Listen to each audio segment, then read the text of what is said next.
Very good afternoon to all of you. Are we ready for the next session now?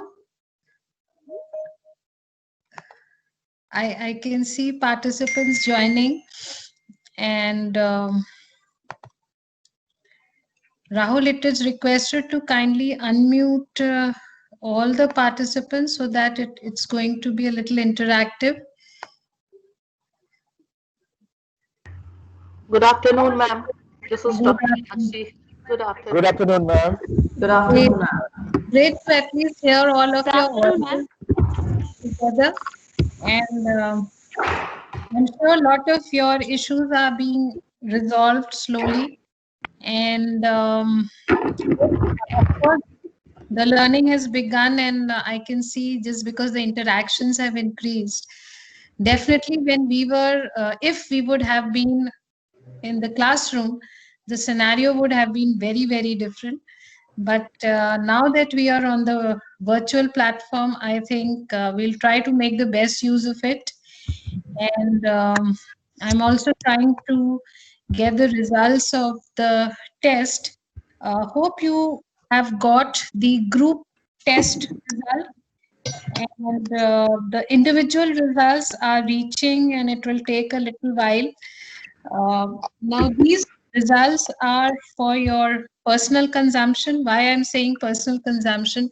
Because if you understand, we began with the self-awareness part of emotional intelligence. That's the first step. So once we have submitted a test, I think we'll be able to understand where we actually are placed, right? And that will help us definitely to move a little forward. And I think it's really going to be of some help to all of us. As I told you, I at some point said that it is a journey, and this journey has to be taken in the right spirit. And I've been seeing a lot of good cooperation from all of you. I understand Teams is not, uh, you know, uh, helping us out resolve certain things. Even we at some point are facing certain glitches, but I think we are mature enough to have patience, and a lot of you have helped us out quite a lot. So this has really been a good experience, uh, even for me, because taking classrooms is a very different scenario, and especially a classroom on EI is a very different scenario. To begin with, uh, The I marks are out am of. not a person from psychology, so definitely my orientation will be a little different. But I can see a lot of issues which we have been addressing in the management area, and definitely I just thought that maybe the best way to understand EI would be to share my experiences as a teacher, as a person, and of course, what I teach in the classrooms. So, with lot of inputs in terms of models and framework, we at least know that how we need to understand ourselves. That has definitely been a good point to start with. And then, of course, as I told you, I'll share my issues and concerns, as an individual, because maybe we'll be able to relate and we'll be on the same platform. So when I say issues and concern, at some point, we all wanted to have the consent form only for the reason that uh, we'll be able to understand that what is it really that bothers us as an individual, and of course as performers, and of course as teachers and as parents, and so on. The multiple roles that we have, and that is why the issues and concern. In fact, every expert that we have got for this workshop, the first thing that they're asking is that what is the profile of the respondents, of the participants, and also, what is it that the participants want out of this workshop. So I, based on the consent that you have given, I've been communicating with them, and maybe we are able to resolve a little bit of that, or maybe a lot of it, right? It obviously depends upon how we pick up and how we work together. Now, coming to my issues and concern, because this is where I thought I'll start with, is that of course, as you're growing up in your career, uh, there are different milestones that you have to work with. Maybe when I was starting as a guest lecturer or as a young teacher, my concern was too much. I was basically concerned about learning myself, upgrading myself, and, trying to make some mark in terms of research and so many other things. Then at the same time, just because I have just moved out of my college life and my PhD. So I could relate very well to the students who were, more or less a little senior to me, or because I joined a little early. And so a lot of students who were experienced and were there with me, and I could relate very well with their problems and issues. And, most of my performance in the classroom were as per the adaptability and requirement of the students. So when I was teaching BTech students, I was trying to give them examples which was related to their area. And of course, when I was talking to management students, I was concerned with their issues and so on. So that is the adaptability that I could work with.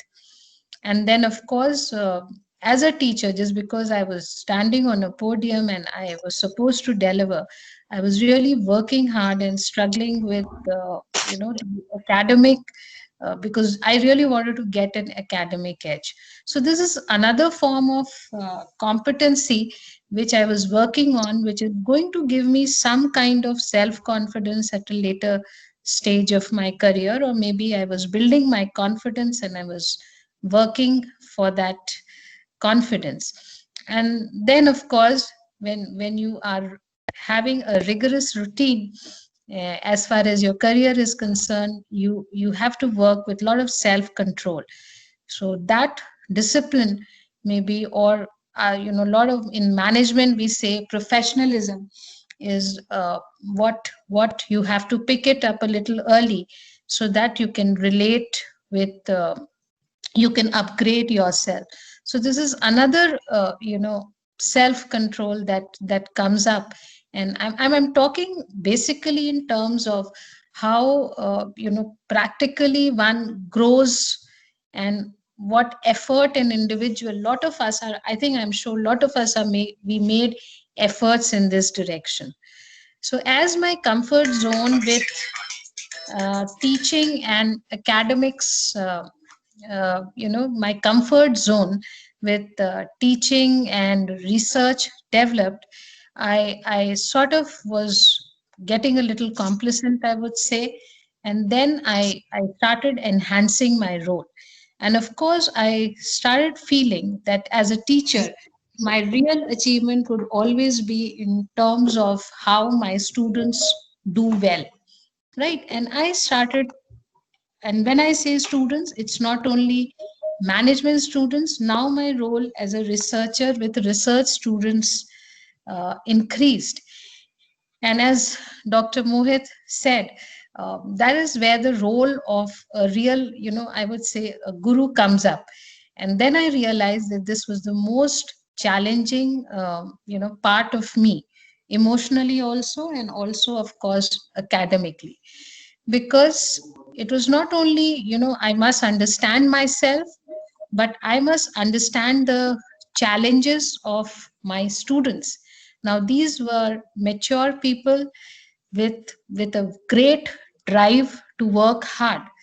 But then the skill set and the competency, just because normally we have a chance of getting students from various backgrounds. When I say backgrounds, I'm talking about educational background. And another factor that really affects the performance of the student, because we are a national institute, and We have students from various geographic locations, I would say, plus even that middle class, lower middle class people who are intellectually very capable, but definitely they have a limitation in terms of resources. So, a lot of students who join us have a weak financial background, if you would allow me to say this, because I could feel for the first time that resources are a constraint for a lot of students who connect with us. And that is where it really pained me, and I thought of trying to work out solutions from them. And then, of course, as I said, the challenges, uh, as a teacher, or a guru, you can say, I realized that it was not only a limitation of personality, because a lot of them were suffering from low morale, self confidence, and also in terms of competency. And then to add to them the financial hardships. And another aspect which really bothered me was that a lot of them had different kind of family responsibilities, which meant that they had to manage the family in terms of not only, I mean, basically their parents, because a lot of them were not settled as far as the marriage part was concerned. But then, of course, the parents and the medical support that has to be given to the parents and so on. And there were different kind of ailments also that the family was suffering. So now everything culminated to the overall personality of the student. And when he was there in the classroom or with me, working on different kind of projects, I realized that the performance was not coming up. So the background in terms of English and communication, because as a researcher, the journey of a researcher is also not only the academic competence, but also we are preparing him for being a teacher and an academician, where he can actually contribute to the society. So this challenge was very intriguing, and I found at different points that the limitation of an individual, the personality, was overshadowing the work performance, right? So what would I do as a teacher? Because obviously it leads to a lot of frustration that you're putting in effort and the output is not there, and he's still struggling with English, or maybe he is still talking about family issues, family problem, and why is the professionalism not coming up, and why is he not working hard, and so on. So this is first few years, and then I realized that I am pushing a lot to a lot of people, and a lot of them are not able to work up to that level. So that was, I would say, a 360 degrees for me, because I started you know writing from their perspective. I started working from their perspective. And this is a change that I had to bring in consciously, because every time that frustration was coming up, and my limitation was showing up. And then I realized that the more time I was spending, and the more I was listening to them, a lot of solutions were coming up. So as an individual, a person was opening up, and the moment he was opening up, we were trying to resolve and find out solutions. And I think when this communication, or this barrier broke, the performances automatically improved. And so then performance became incidental for me. Why I'm saying incidental? Because we were working together, and a lot of them could achieve even beyond my expectation, or even their expectations. Because see, human capacity and capability is immense. A lot of time we are concerned only with you know the intelligence part, how intelligent or competent a person is. In fact, I realize when we are allocated PhD students, a lot of teachers, we want to take the best of the students, because we have this perception that we'll have to put in a little less effort with these people. But the fact is that the challenges are always there. So even when we were growing as students, and I remember in school, I think the only parameter was IQ, and what marks we got in our result and report card and so on. Nobody was talking about EQ definitely at that time, or emotional intelligence at that time.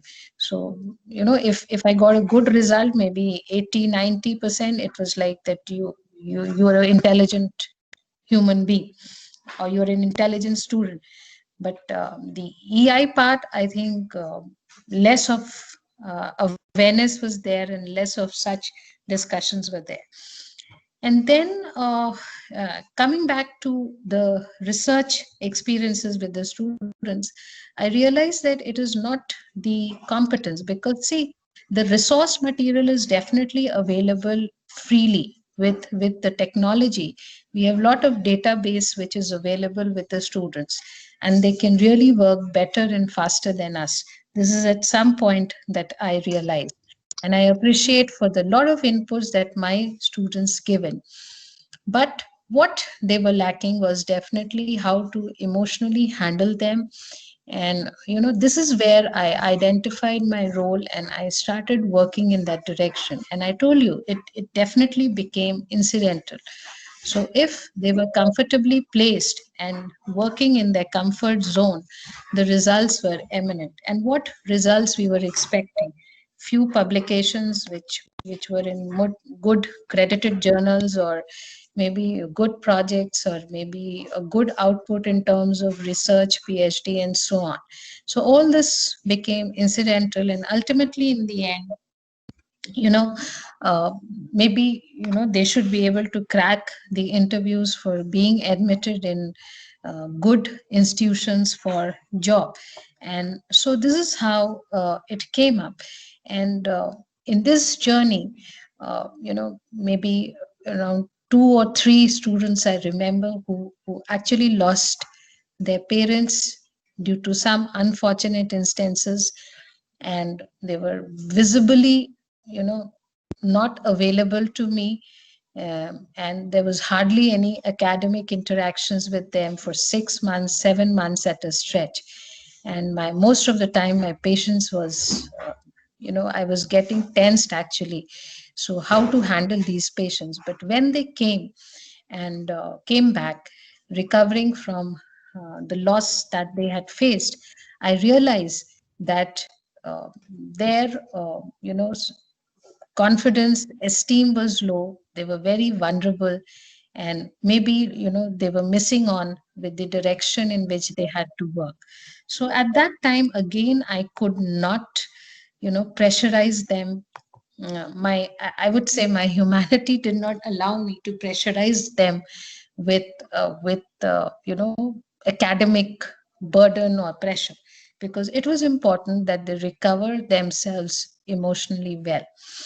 And I definitely, with patience, it worked out very well, because some of the students who were visibly absent for such long time, but when they recovered and they had a good goal in front of them, and they were self motivated, they could achieve the best. I mean, I remember the students who had the worst experiences during PhD days are the ones who are doing quite a lot, and they're doing very well. So I think this gave me some confidence that again, I have to nurture them emotionally. And of course the academic component is the basic minimum that we have to work with them.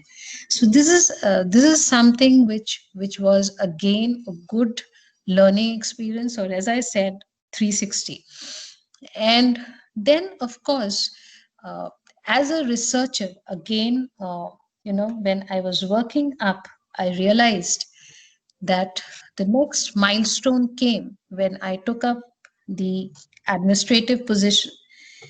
Because here, when you're at an administrative position, your role as a leader, as an administrator, as someone who has to work with the rules and regulation is really challenged at uh, most of the points, because you have to manage groups, you have to manage conflicts, you have to negotiate. A lot of time you're only listening and at the receiving end, right?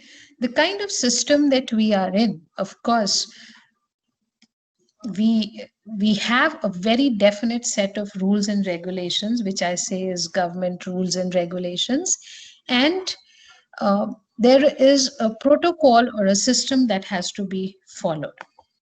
Now, for all of us who are working at different paces, normally we are in a hurry to, get our work done without realizing that there are certain underlying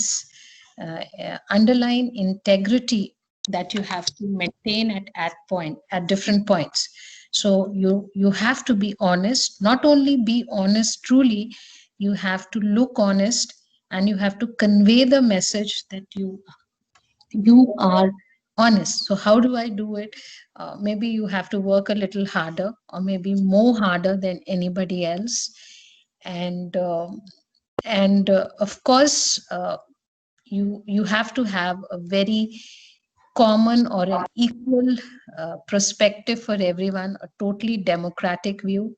It's not that just you are a part of a particular group and you work only with that group, and you have to be confident, and you create a divide and you work and so on. So a lot of group dynamics, or in that sense the politics has to be taken care of.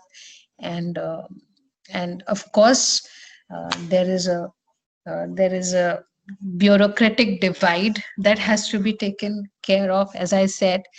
And uh, and then your own ethical part, you know uh, your commitment towards the students and towards the department or to the institution becomes really important.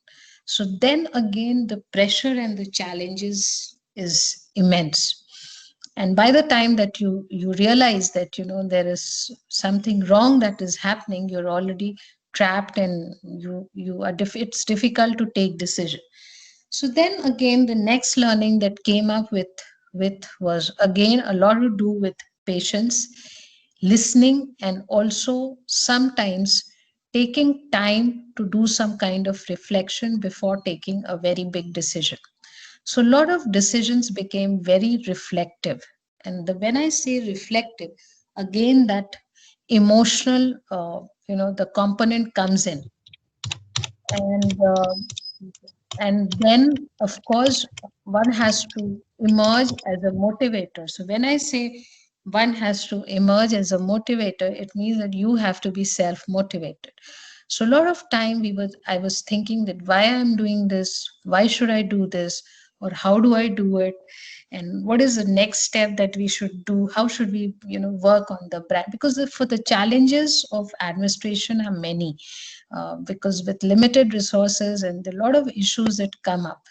And so again, that reflective why I'm doing this, I mean, what do I get ultimately in the end, because there's very little tangible that you can expect. Yeah.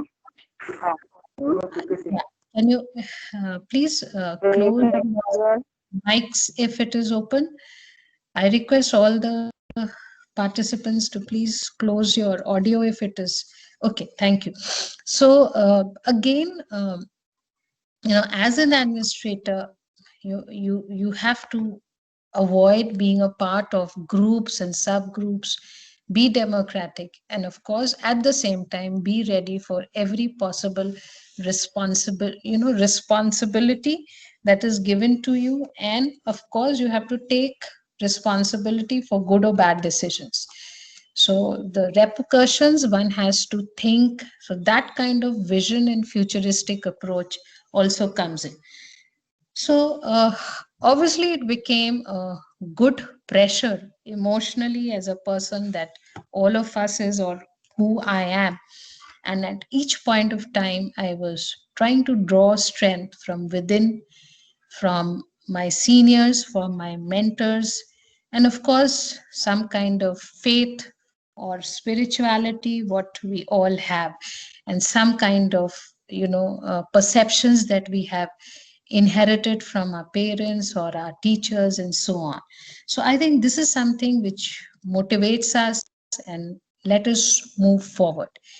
So I mean, this is one journey that I really wanted to discuss and share with you all before I begin what I have to share, because from a management perspective, I think there are a lot of solutions, because organizations are looking forward for success defined in terms of tangible benefits, but the human capital or the people who are associated with an organization, any area that we are doing research, even when we are talking about customer relationship management or motivating the sales personnel, I mean a lot of things is definitely human resource. So lot, even for financial management, the financial behavior of the consumers, or for that matter retailers, or I mean when we are talking in terms of microfinance, or we are talking about share markets, I mean all these things, the behavioral part is definitely HR. So I mean every research that was happening in marketing had research related to HR or finance, and for that matter even IT. When we are talking about technology adaptation model, or how to ensure that technology is adapted or assimilated, and for that matter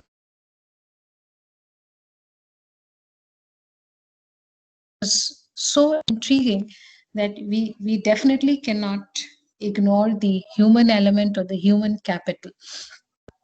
And this is where this emotional intelligence became very relevant.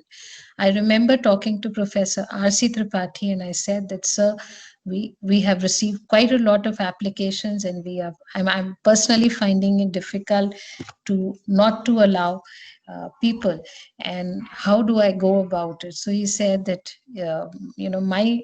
I'm feeling good because I understand that uh, the social intelligence or the awareness for social intelligence amongst people has definitely increased, and people understand the importance and relevance of this concept. So this definitely means that this is definitely a very important area. And at the end of the 5 days, I think you'll find it very strange, and you'll find it that a lot of solutions lie within us, and the more we are working with us, the life would become more easier and less complicated for all of us. I remember there are a lot of instances and incidents, I would say, that one of the students, he came to me and said that, ma'am, I have a feeling that you when you're writing on the board, somehow you are able to understand what is happening behind your back. And the students say that, ma'am ki piche bhi aankhein hain. So I said, no, it's the intuition that I have developed over a period of time, and I just perceive that what could be happening the moment I turn my back from my classroom. So this is another instinct that a lot of us as teachers we develop. And there are a lot of insights. A student enters, and the way he initiates the discussion, or he asks the question, we are able to judge whether he's coming with a true statement or he's coming up with an excuse.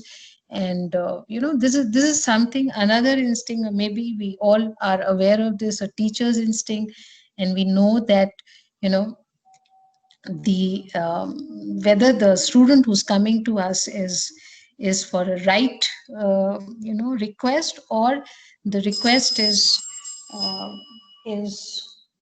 in the other direction. So this is one way of understanding that for a role of a teacher is definitely very challenging.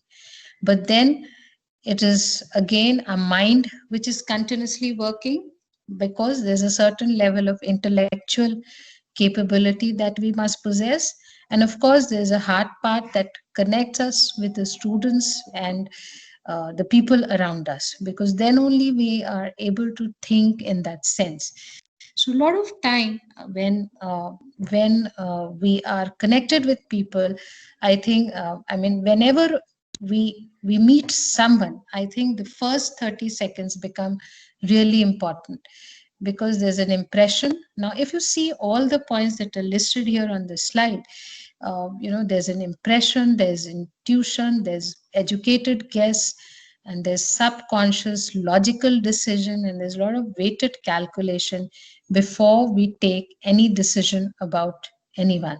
So it's very difficult to segregate both intelligence, the mind, and of course the soul, uh, when we are taking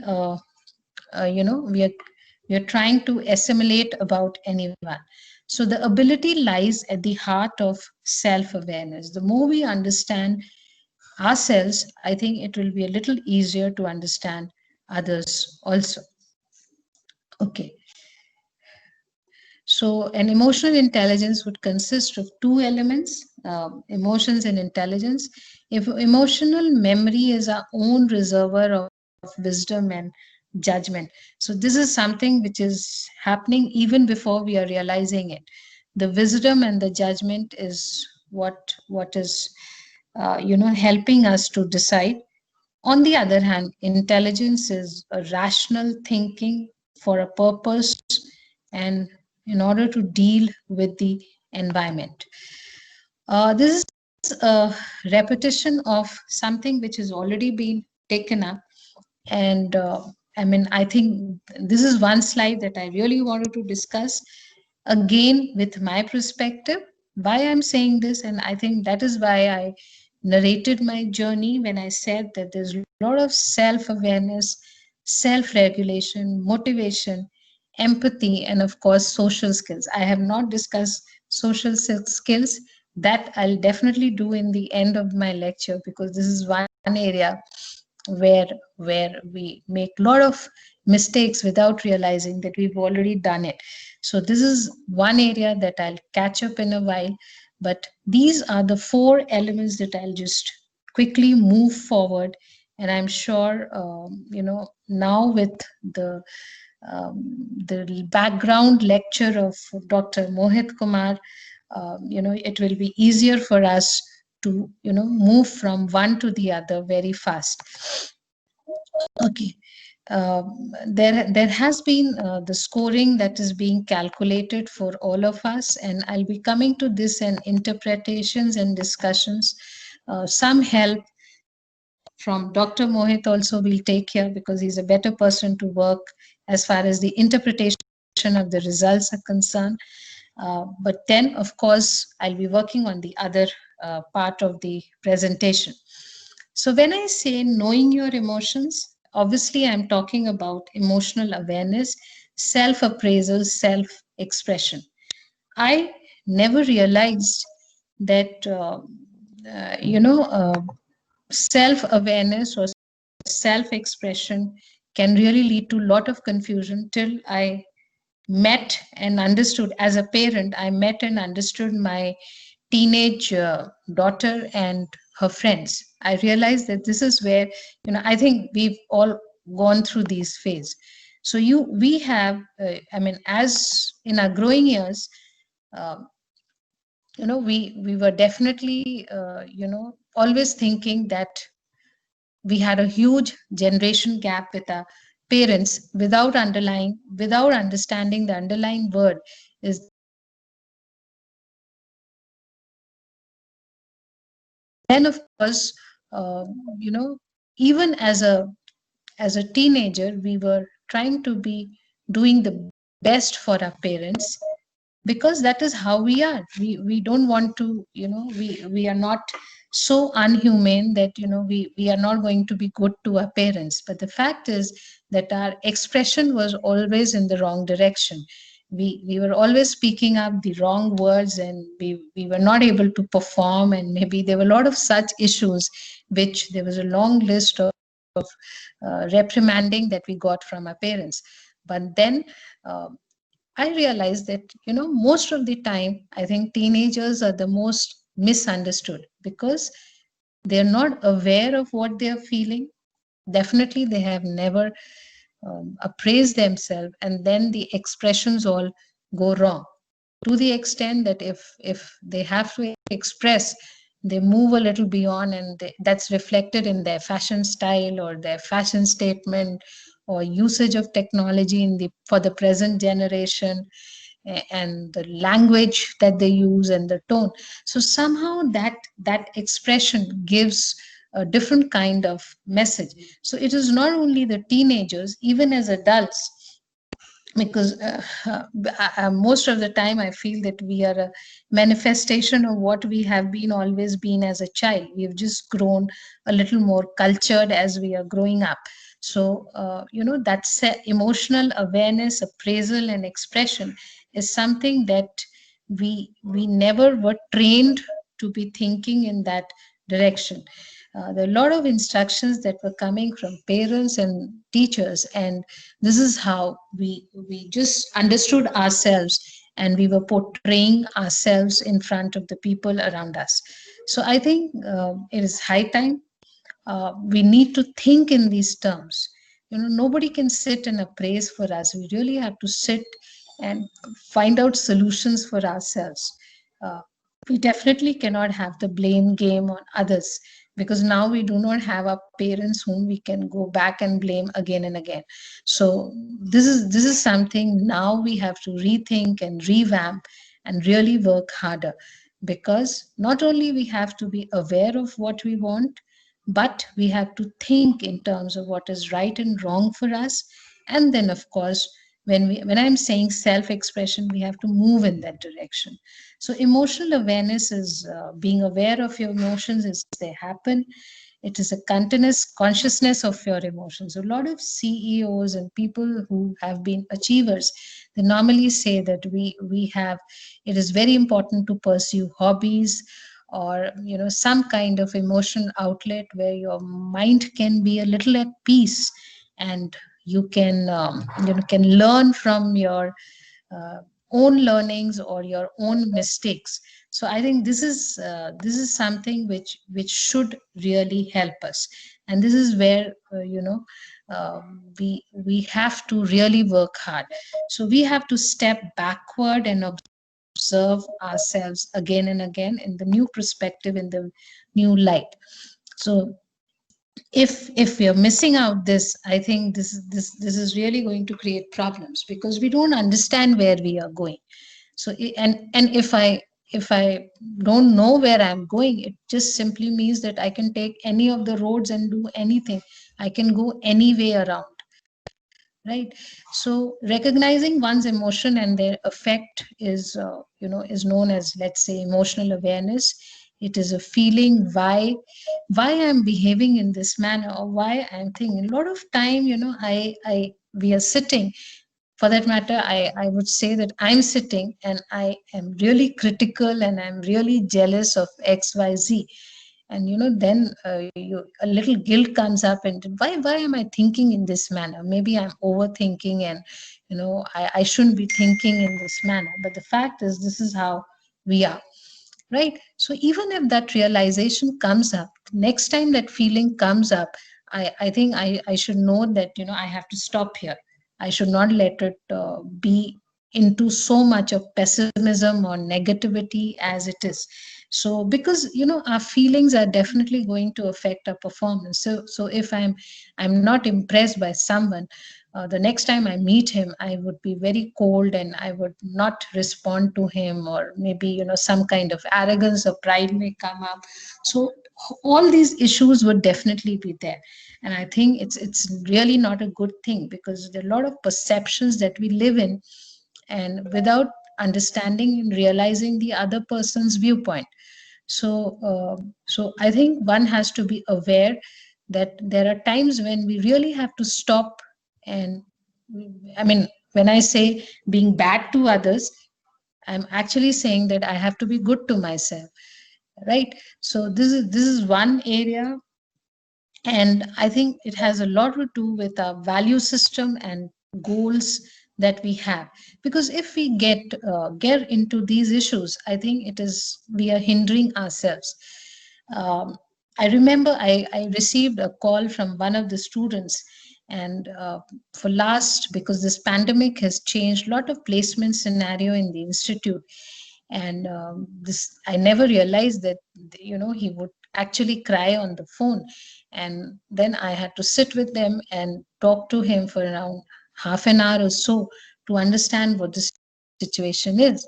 And the situation was very simple, which means that one of the alumni he was working with under a project, and there were three students working together, and there was a very good hope that he would get, because he had a pre-placement offer, and there was a very good hope that he would get the job also.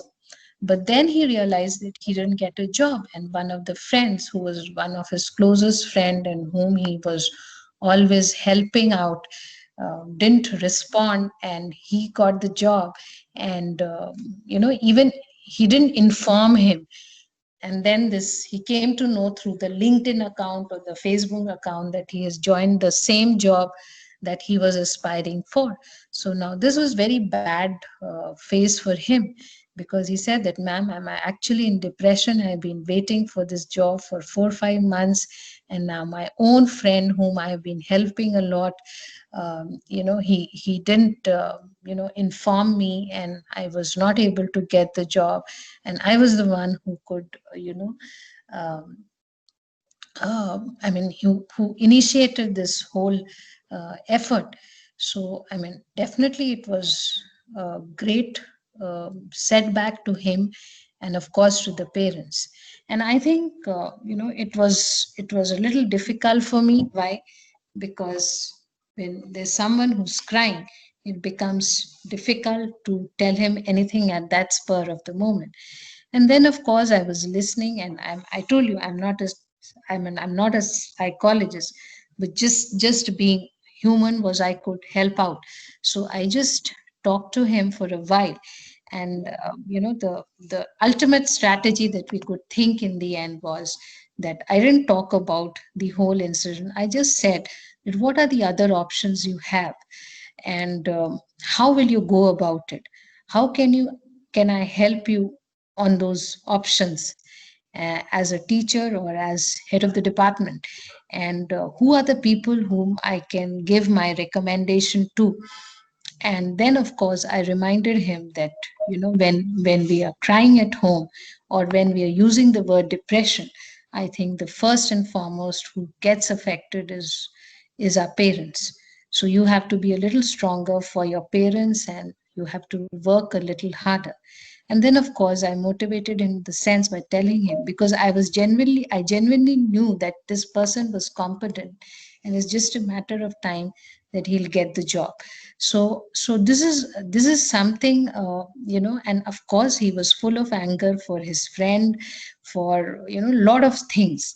And and there are times when we really feel low, and there's a lot of negative pessimism that was coming up, and he was confused at how he should go about. Anyway, this is just one of the incidences when you know uh, you really want, you're feeling bad and you're genuinely feeling bad, but the solution would always be that you have to get out of that fear, out of that negativity. Because, and where does the solution come from? A lot of time, we do not have someone whom we can talk to. So in fact he said that, ma'am, you one of those beyond my parents whom I'm talking to, because I feel that my friends have not helped me, and so on. So this is one incident which, again, I had this feeling that, it's too much of a responsibility. How do I go about it, and so on. But anyway, and as I always said, that you need to have a faith in yourself, and you have to work with people around you. So anyway, we could resolve something, and there was a commitment that, I would be calling him and talking to him, and I'm very hopeful that, some solution would come up. But the fact is that, we are negative at times,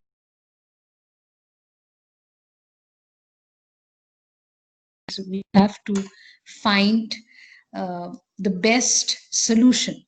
So if you have people around you, a lot of good solutions would definitely come. But then those solutions will only come up when you have the courage to talk, that this is how I'm feeling.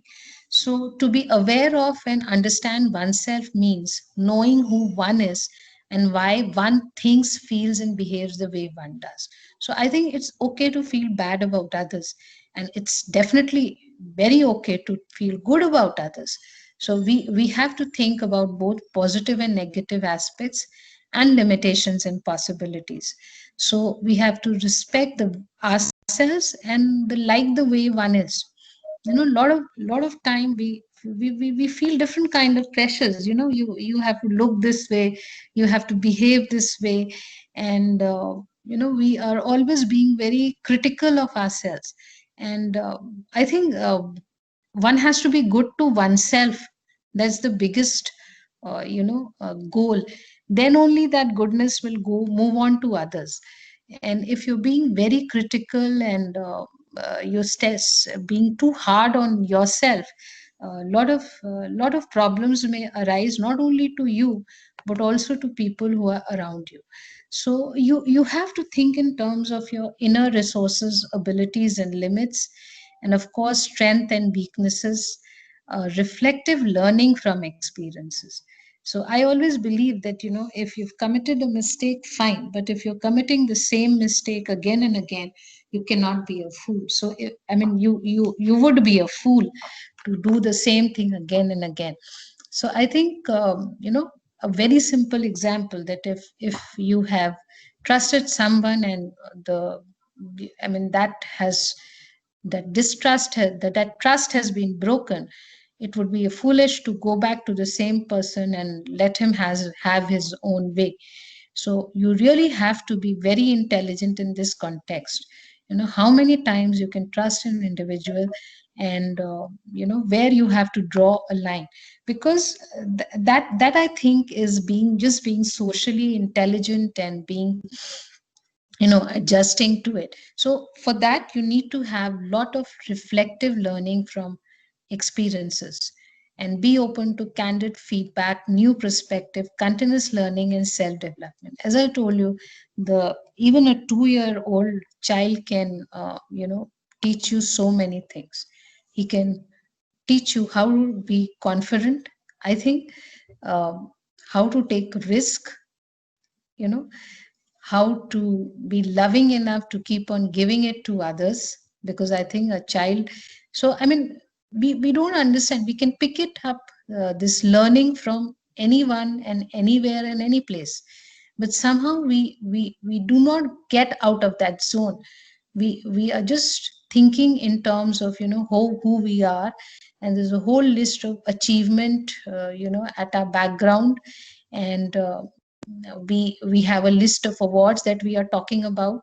A lot of people who actually do this, I never realized that this happens. But then a lot of time is being wasted in thinking about the past achievements. And real achievers are having more realistic, innovative goals for the future. So what is done. I mean, that is, even for that matter, if you've done anything wrong, it has been done. And even if you've got a reward, that has been done. What is important now is to move ahead. What are the few things, what value addition you can do becomes something which is really important to all of us, right? And of course you need to show a sense of humor and perspective about themselves. I think best people who can have the best jokes on themselves are very good, well accepted. And I think this is something which really keeps us going. As I told you, there was again a study by Robert E. Kaplan. He's another a very known person, and he's responsible for some of the important studies in the area of management. So he came up with let's say a test on CEOs and senior executives around 42 of them, and he tried to, identify what are the problem areas. And if you see the list, you know, they have, things like, blindly ambitious, unrealistic goal, relentless driving. So when these things are happening, I don't say that, it should not be there, but it's happening at the cost of what? Who are the scapegoats? Who are the people whom you're pushing? Have you ever thought of listening to them and understanding what they want? So maybe this is something that you want. Right now, again, this is a challenge that a lot of organizations face. That, I think the biggest challenge of HR would always be that, how to ensure that the individual goals are aligned with the organizational goals. What is the best approach here? And I think a lot of performance appraisal, or mapping of competencies with realistic goals, and personal and professional, all these such exercises have been introduced in most of the organizations. And I think this is one reason to understand that, this is one way where we can really ensure that there's some kind of good synergistic relationship between, between an employer and an employee. And as I said, in management we say there's a kind of a psychological contract. When an individual joins an organization, um, he comes up with an expectation, and he works for the organization with an expectation. So if this alignment comes in, I think a lot of commitment from the employees would also come in. So and when as I told you, when you have CEOs who have their own set of goals and ambitions, it really create problems for a lot of people down the line. So if you have I mean, if you're driving others, and if you're pushing others, as I told you, I was pushing a lot of my students, and I never realized that this is something I shouldn't be doing. Let me understand what is happening at there. Because see, a lot of results, as I told you, is incidental. If you're all geared up in terms of physically and mentally and intellectually or emotionally, you would get the results. So it is the attitude building that becomes really important. So I think this is something which, as I said, that there was some kind of 360 for me. Now I said, no, I'm not going to do this again. I'm unnecessarily being, so much driving and so many other things. So and I think it really helped me, because I was, as I told you, I was being good to myself and also just being good to them. And of course, that doesn't mean that we just drew a line of truce. It just means that, we understood one another, and we decided to, define and redefine our goals till we achieve the final objective. Right. So this is another way of understanding that you have to define and redefine the goals. Okay, so next is ability to express feeling, anger, warmth, ability to stand up for your own right, ability to express beliefs and thoughts. A lot of us, we understand that, we say that we are introverts, and I think why we say introverts? Because at most of the time, as child, when we were growing up, we were not allowed to speak much, or even that openness was not there. But we've been good enough as parents, and we've allowed our children to be that way. So they are much more. The next generation is definitely more independent and expressive, and they know how to stand for their rights and wrongs. So in fact, that is one thing that we can inculcate in the next generation. But yes, one thing is really important, is that you can be an introvert, but when it comes to your integrity and your rules and your regulations, you have to stand up for your own right. So you might be a very silent person, but when you feel that, this is something which is utterly wrong, and you need to take a stand in this regard, uh, you should do it. And in fact, uh, you know uh, there's some disadvantage, because if you're not very aggressive and you have not been very vocal, it becomes very difficult to to stand up for yourself. But then please practice it to do it to yourself. Be a little more expressive, stand it for yourself, because if you are used to submission, you will have a set of people around you who are ensuring that you are not able to express yourself, right? So even I feel that, even if I'm crying, but even if I'm crying and I'm sad, I still speak up, right? Or even if I'm pain, or I know that I'm right, I definitely speak up, right? Because a lot of time you don't have to shout, because you have never shouted. I mean, you don't shout, you don't need to be that way. But yes, of course, that determination has to be there. I need to stand up. So this is something which is really important for us, that we should have an ability to express beliefs and thoughts. uh,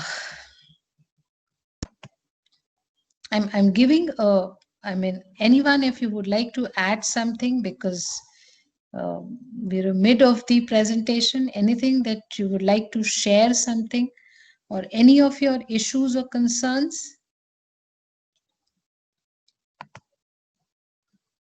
Yes, participants. I have a question over here, ma'am. Yes. You had shared the story about a person helping his friends to get jobs, and friend got the job but didn't inform him when Hmm. because and he himself was also aspiring for the same job. Mm. Right. And obviously the person was hurt when he came to know that he was not informed about it. So Yes. sometimes isn't it that we actually want to protect the other person? Because if the friend had told that he had got the job for which he knew the other person was also aspiring for, he would have been hurt. Or is it because we are not able to understand the reactions and prefer to take it safe, play safe? Okay. So, see, as I told you, as an individual, when I was interacting with him as a HOD, and also as a, because he has come to me and he was asking me for some kind of support. So, for the spur of the moment, I definitely wanted to have him be a little relaxed and think in the positive direction. So my initial concentration was to, think positively for him. And as HOD, or as an administrator, I I definitely, because I knew the recruiter and I had to talk to him. But then there are a lot of things that I would not discuss with the student. So I wanted to understand that what is the next opportunity. Deep down, I knew that between these two students, there was a little mismatch between the job and the person. So that Okay. person was a little more suited. This is the complexity of a solution that comes up when you have multiple roles.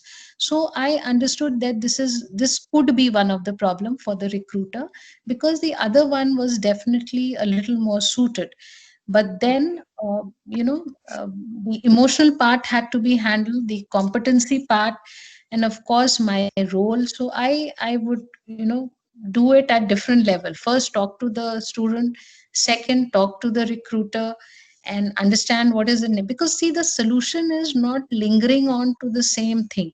The solution was, what best possible job can be assigned to this student, right? So I was thinking in this direction. Maybe, I'm not sure, but as an administrator, this is how I take it up. And I mean, this is a But what solution I about think. his friend also not informing him? That is something beyond my control, because uh, there are certain perspective that individuals have. Uh, so I definitely never interacted on that context, because maybe he was coming up with a problem, but maybe it was a good decision on the part of the recruiter. He was just, he had three people, and it is a competitive world. So maybe he was a little more capable and he was given the job. And definitely he was not appropriate. But the fact is that even he didn't have a solution, because he got the job from the recruiter and not from the and he was not answerable to his friend. This is how he had taken it up. So he was avoiding him. But then I told him that, please don't break up your communication with your friend, and we'll see what best can be done. We'll try to talk to the other person and we'll find another job. And so this whole process would take a while, but this is how we are going to handle it. But this is how situation arises. And for the spur of the moment, I think we work with the student first, and then of course the recruiter, because the objective was to get him a job. And definitely the other friend was not important at that context.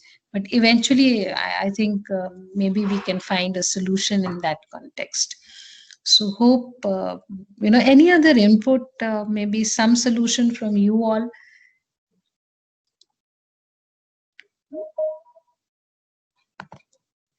Okay. Any other question? Okay. So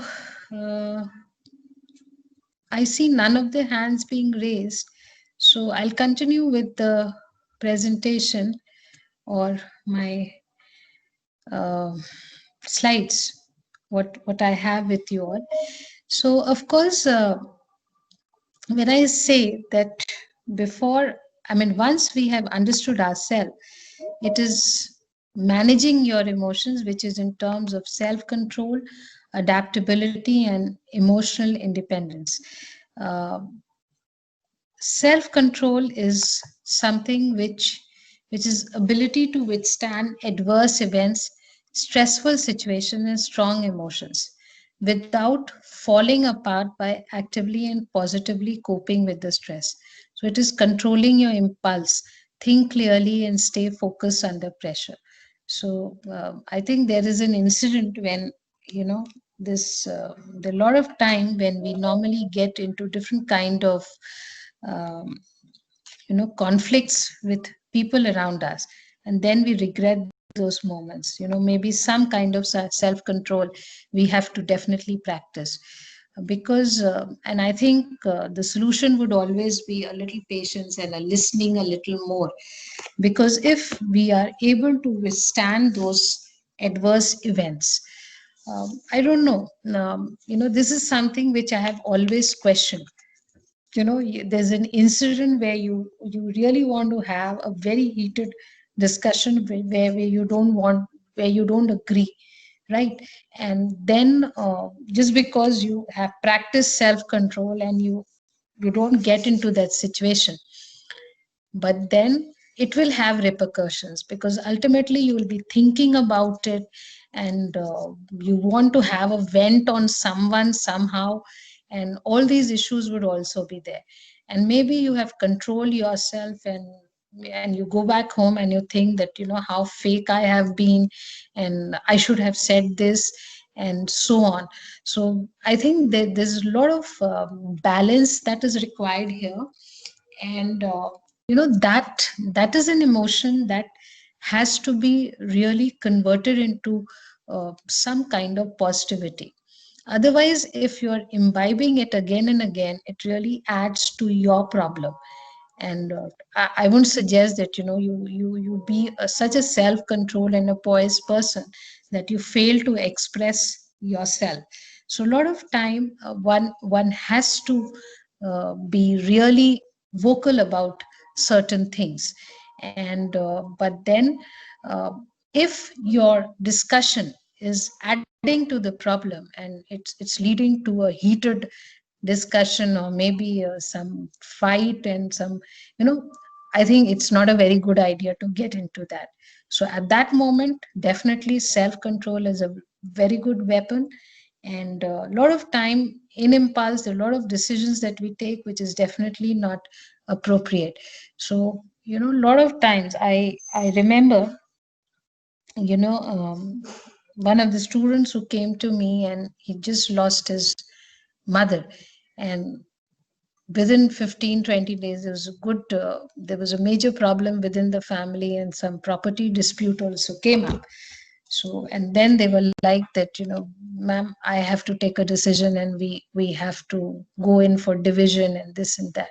So I just told him that, see, there's a emotional turmoil that the family is going through. Let your जो हम लोग के शास्त्रों में क्या गया है कि एक मॉर्निंग पीरियड होता है, B poised and calm during that period, do a lot of reflective thinking, and don't take any major decision, let's say for 6 months, 7 months and 8 months.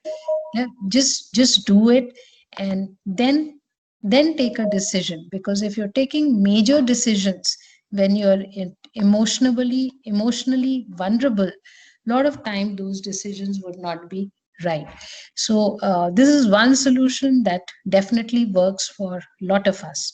So when we have an impulse and we are not able to express that and we want to do that, sometimes what we do is we just give us ourselves some space and we do some reflective thinking, and also to others, right? Okay. Then of course, being flexible in responding to change, and ability to adapt to unfamiliar, unpredictable, and dynamically changing circumstances. So that is an adaptability. And that adaptability to the core, when I say adaptability, not just for the sake of it, but to the core, I just mean to say that you really have to think in terms of what synergy that can be uh, developed because of that adaptability, right? Because a lot of times, we are living in our own perspective, but when we adapt, we find that there's a lot of good solutions. I remember we have a house, and I mean, and someone, just immediate neighbor, they sold the property, and then the new people who came along, they started constructing, and it was a massive building, and it was blocking the rain and the sunlight, and even the windows were opening to our side, and there were a lot of issues. And then of course it was very intriguing for us, and we wanted to really go and have a good discussion and this and that. And then as the thing started building up, I realized that it was a very good piece of property that was coming up, and the people there were genuinely spending a lot of money and putting in effort. And they had taken care of few of the good things, keeping in mind that we are as neighbors not being affected. And then within a period of 3, 4, 5, 6 months, we could adapt to the building which was just next to us. And all those things which seemed to be so negative, and when we started thinking from the perspective of them and from our own perspective, I realized that that is a very good solution. Because a lot of having a good neighbor is definitely a good luck for a lot of us.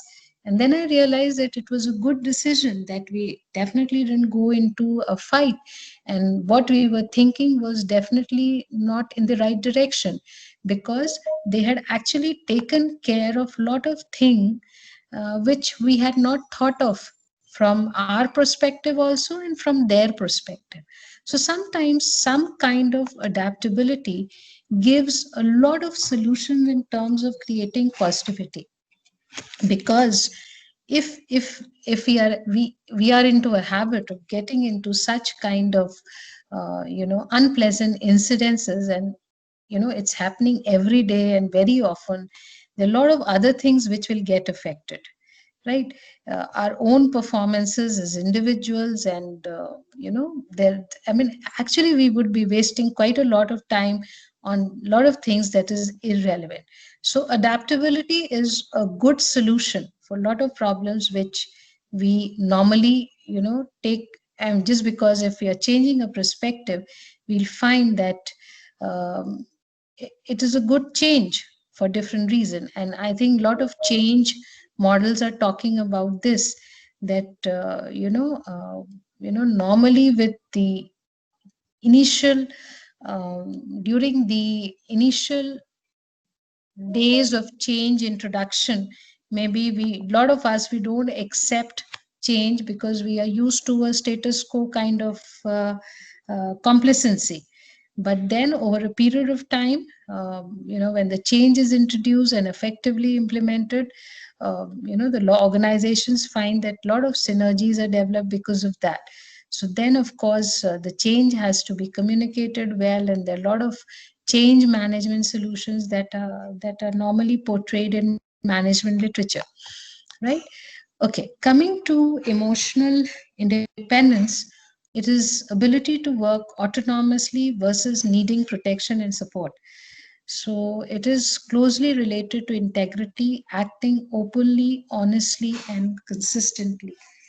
Now, for this, you really have to have a great strength of character drawn from the faith that you believe in, the principles of life that you have laid down for yourselves, because then only you can draw a strength for yourself, right? Otherwise, even you will not have that confidence, and you'll always be emotionally dependent upon people, right? So you have to think in terms of how you can enrich yourself. What are the support system that you can draw your strength from, right? That only will make you independent. uh, because emotional dependence on anyone and everyone is not a very good solution, because a lot of time we are not judging people in the right direction. And we this is where we lose our trust, and we are not able to trust others, right? So emotional independence will obviously come from uh, lot of understanding your principles of life, integrity, maintaining the integrity and purpose of life, and of course the faith that you believe in. The next part of the pyramid or progression is how to motivate yourself, how to keep yourself positive, where you see yourself in a positive frame, right? Or you you are optimistic. I remember, a lot of time we as Dr. Mohit said, that we wake up and we feel that we're not feeling good today. We are fearful of certain things, and we are not positive. So what is it that makes you positive? Understand those cues in the environment that's making you positive, and keep yourself motivated. So understand the motivators around you, build up those motivators, so that you are moving in the right direction. So optimism is a positive approach to daily life. As I told you, I had to work with that student because he had used the word depression, and this is one word that I really fear. I mean, this is something which I really fear. Why I'm saying this, I fear because I heard, a 3 year, I think 3 or 4 year little girl, and she said that, I'm feeling stressed and I'm in depression. I said, why are you feeling stressed? And he said that I have to go to school. So I said, don't go to school. But the fact is that she had used this word, and it was so shocking for me. And I just looked at the parents and I tried to understand it. I mean, what is it that this 3-year-old is worrying about, right? So so whenever I'm talking to a student, I try to bring out the positivity first, and then I work towards the solution. So optimism or positive approach to daily life and hope of success rather than fear of failure. So because the student that I talked about, he was actually talking so negative about the friend, that but it was not helping him. The underlying word was that somehow in the competency game, or in the match between the job and the person, he had missed out, right? And the other individual was a little more competent, and that is why he could score. But then the blame game was going on, and I mean, this could not be encouraged. So I just thought and helped him out with the positive that things that could still happen in his life. So it's just motivated to continue even when the things get very difficult. Okay. And then, of course, self satisfaction with the ability to enjoy this translates in positive self esteem and self confidence. I think this will only come when you have really worked hard for certain things. If you have inherited, something which you have not worked hard, that contentment would never come in, and that real positive self esteem and confidence will not come, and that fear would always remain because you have not worked for it. So I think the solution for attaining containment would always be that work a little more harder. So working a little harder would help you achieve those goals. Then, of course, empathy is another element, uh, which uh, which I think happens naturally. A lot of time, there are people who they're very sensitive and they're able to relate. And there are times when people simply would not understand others' perspective. So, empathy is sensitivity and accurate understanding of others' feeling. Communicate with others in a way that they feel accepted and understood. And listening is an important part of empathy. I think if you're doing nothing, just listening to someone, you're doing a very good job. Because a lot of time people want just listeners.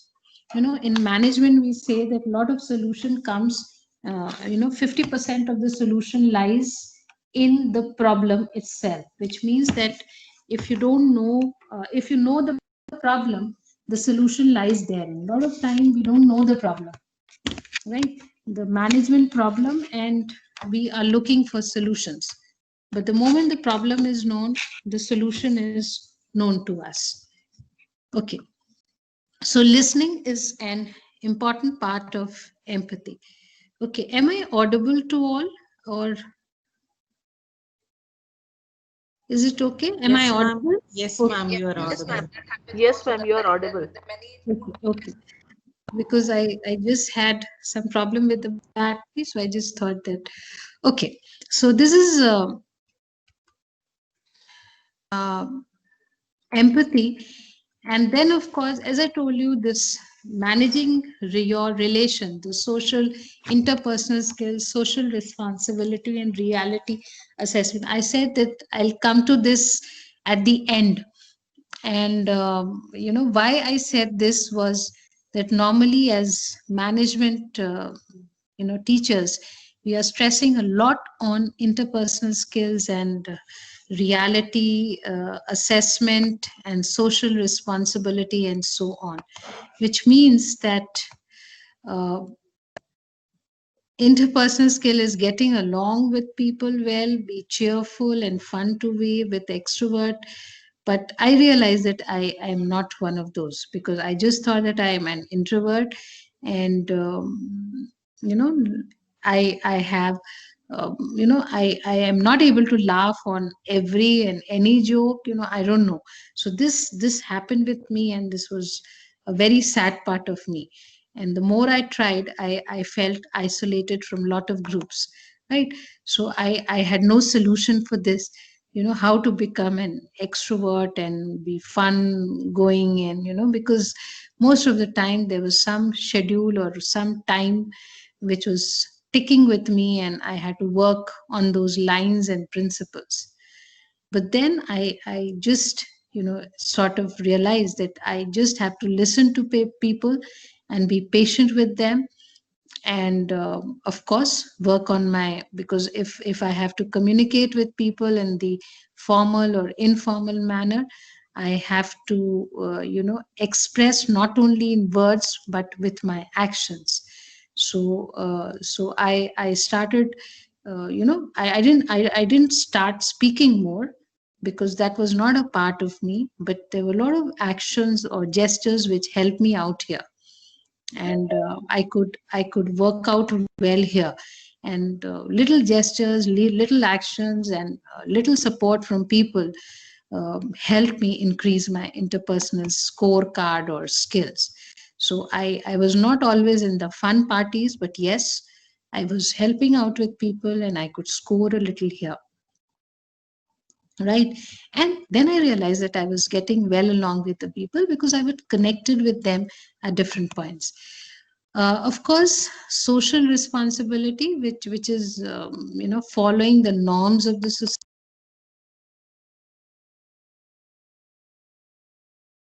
If we understand the society and we are sensitive to the needs of the society, or for that matter following the rules and regulations, I was this a very small incident I quickly share.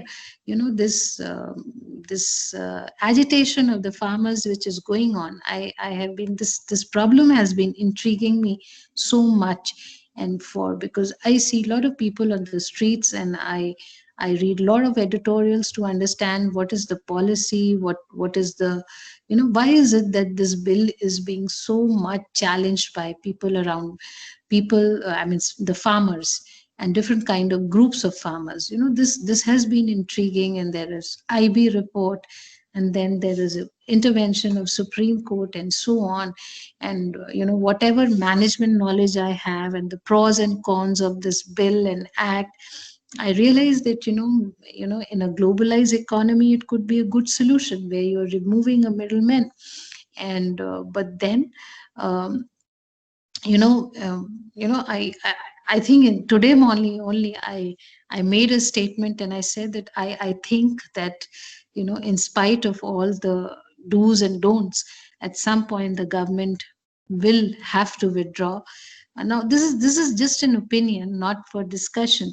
Maybe because the society is still not prepared for such kind of regulatory intervention of the government or private participation and so on. So this is one thought. I just thought that when we are drafting our bills in parliament or in different by the bureaucratic offices, we do not have adequate representation.